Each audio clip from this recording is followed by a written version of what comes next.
Boa tarde, nação. Boa tarde aos meus rivais. Sobre o clássico de ontem entre Flamengo e o Faísca, porque eu chamo de clássico chororô, e que chorem a mãe deles, o resultado foi imensamente feliz para o Flamengo, aonde nós ganhamos de 3-0 o clube do Faísca. E assim, foi pouco, viu? Aí a torcida do Botafogo resolveu provocar o Flamengo, falando do placar de 4-1, fair play financeiro, falaram que nós somos modinhas e isso e aquilo.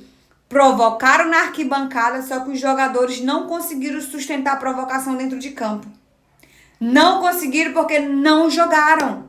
O Flamengo simplesmente amassou o Botafogo dentro de casa. Ai, mas o Flamengo não tem estádio. Pra que a gente quer estádio se a gente faz a festa na casa de vocês? A gente calou a torcida de vocês. E simplesmente assim, uma cena linda, vocês se matando no final, vocês mesmos se matando entre si. O que aconteceu? Ah, que isso, elas estão descontroladas. Começaram a se matar. Entendeu? Essa é a verdade. E o Flamengo fez o primeiro gol porque o Arrascaeta não estava aparecendo no jogo. Mas o Flamengo conseguiu, o Arrascaeta conseguiu mostrar porque ele é grande dentro do Flamengo. Porque ele é o camisa 10, porque ele é o mágico, porque ele é maestro, porque ele é gênio, porque ele é o uruguaio mais amado do Brasil. E o mais odiado ao mesmo tempo. Simplesmente pelo meio de campo o cara consegue dar um passe belíssimo para o Pedro. E o Pedro o quê? Não deixou a desejar e fez um belo gol. Tá, não satisfeito com o gol, o Pedro deu uma belíssima assistência para quem? Para o RLA, que inclusive era para ter sido pênalti para o Flamengo e o juiz, filho de uma égua, um ladrão desse, não deu nada. Eu observei no jogo, antes do jogo, o John Texo falando sobre a arbitragem, que era para ser imparcial. Era realmente para ser imparcial para os dois lados, não só para o Botafogo. Porque o que houve dentro do Newton Santos antes foi um assalto em cima do Flamengo. Lances anteriores, o Everton Araújo pisa no pé do jogador do Botafogo e ele toma um cartão amarelo. Dentro da área não foi nada. Ou seja, para ser pênalti agora pro Flamengo, tem que dar um soco, um bicudo, um chute na barriga ou algo parecido. Porque, mano, eu vou dizer pra vocês. Aí me solta o áudio do VAR dizendo que foi somente o pisão no pé. Que merda foi essa? Se foi somente um pisão no pé, temos que ver quais são os próximos requisitos para ganhar um pênalti em cima de qualquer time do Brasil. Não é isso? Aí, não satisfeito que o Flamengo estava ganhando de 2-0, infelizmente o Cebolinha sentiu, sofreu uma falta e pegou não sei aonde, mas vai fazer exame, espero que ele fique bem, porque o Cebolinha, ele tá numa fase que é onde ele chega, quando ele tá numa fase boa, alguma coisa acontece, ele não consegue prosseguir e ficar bem no jogo.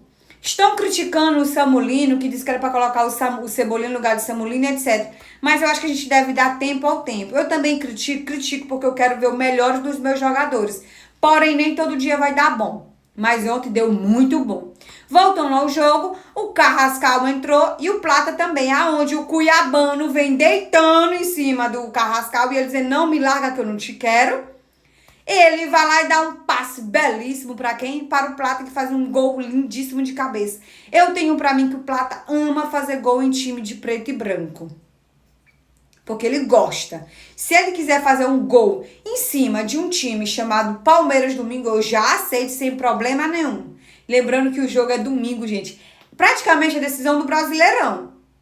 É isso, porque se o Palmeiras vence, abre 6 pontos em cima da gente. Se o Flamengo vence, fica tudo igual ali. 61-61. Então é a vida do Flamengo que tá em jogo. Ou melhor, é o título do Brasileirão pra gente que tá em jogo. Não é isso? E ontem o Palmeiras amassou o Bragantino. Não quis nem saber. Mas também houve reclamação de um jogador do Bragantino que disse o seguinte: quando vai jogar no Allianz Parque, joga 12 contra 11. Ou seja, ele disse que o juiz ajudou o Palmeiras. É novidade? Não é novidade. Até porque já vem repercutindo várias coisas maravilhosas sobre o Palmeiras. Aonde a tia Leila quer tirar toda a atenção do time dela, que só ganha roubando, e botar pra cima da gente, que nós não ganhamos roubando, tá, meu povo? Não isso. Aí o que acontece no final do jogo de Flamengo e Botafogo, ali no meio do jogo ainda, a torcida do Botafogo começa a se descontrolar e começa a se bater sozinha. E aí vem a cena linda, os jogadores do Flamengo assim no banco de reserva, todo mundo olhando eles brigando. E o Samulino mostrando o símbolo do Flamengo e falando 3-0. E é isso, próxima estação Botafogo e ninguém cala esse chororô. Observação, por que os jogadores do Flamengo não estão mais fazendo um chororô? Era isso que me fazia ficar mais feliz quando o Flamengo vencia, porque a gente tinha a provocação e agora não tem mais. Cadê o futebol raiz? É isso que eu quero, provocações.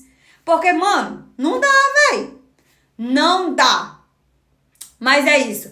Vi jogadores reclamando do Botafogo, os próprios torcedores falando mal do John Jackson, do time, disso, daquilo. Então, assim, ver o Faísca nessa fase não é novidade, porque o time deles é pequeno. O Ancelotinho não é nada perto do Felipe Luiz. Lembrando que eles são nossos vices, eles queriam provocar a gente ontem, mas onde está a cabeça desse povo? Nem cérebro eles têm. Então é isso. O Flamengo venceu de 3-0 dentro do tapetinho, porque a gente humilha eles na casa deles. Essa é a verdade.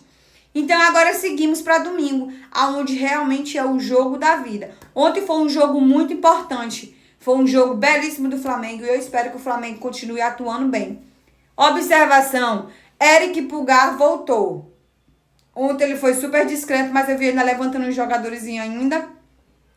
Domingo eu quero ver ele levantando um único jogador. Não para quebrar as pernas, mas para pelo menos tirar ele de campo. É isso. Beijo, nação.